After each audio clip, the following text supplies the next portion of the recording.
यार आज तो कोई काम भी नहीं है। अस्सलाम वालेकुम भाईजान। वालेकुम अस्सलाम। भाईजान, यहाँ गोदाम में मुझे कोई काम मिल जाएगा? नहीं यार, आज तो कोई काम नहीं है। ऐसा करना कि आप कल आ जाना। ठीक है भाईजान।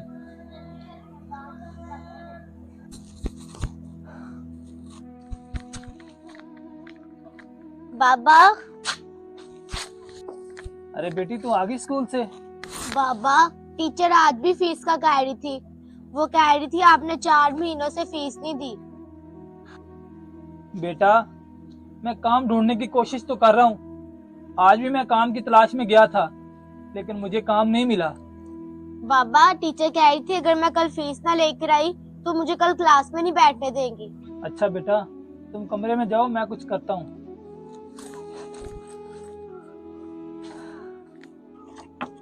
अस्सलाम वालेकुम रज़ाक भाई।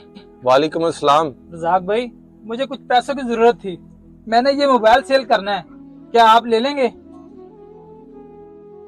वकास भाई, ये मोबाइल इतना खास नहीं लग रहा, लेकिन ये मोबाइल मैं ले लूंगा, पर मैं इसकी आधी कीमत ही दूंगा आपको। ठीक है भाई। ये ले।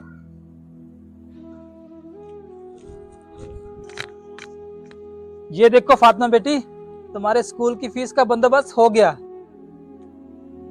ये ले बाबा आपका मोबाइल। अरे बेटी, ये मोबाइल आपके पास कैसे आ गया? पापा, जब आप मोबाइल बेच के पैसे ले रहे थे तो मैंने आपको देख लिया। लेकिन ये मोबाइल मैं ले लूंगा, पर मैं इसकी आधी कीमत ही दूंगा आपको। ठीक है भाई। ये ले। तो फिर मम्मी के जेवर रखे हुए थे।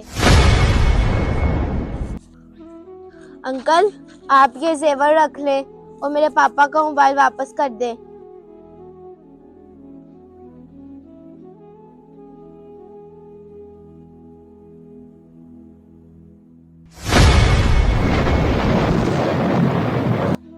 बेटियां तो हर घर के नसीब में कहाँ होती हैं, बस जो घर मेरे अल्लाह को पसंद हो वहां होती हैं। अगर आपको हमारा ये मैसेज पसंद आया हो तो वीडियो को शेयर लाजमी कीजिएगा।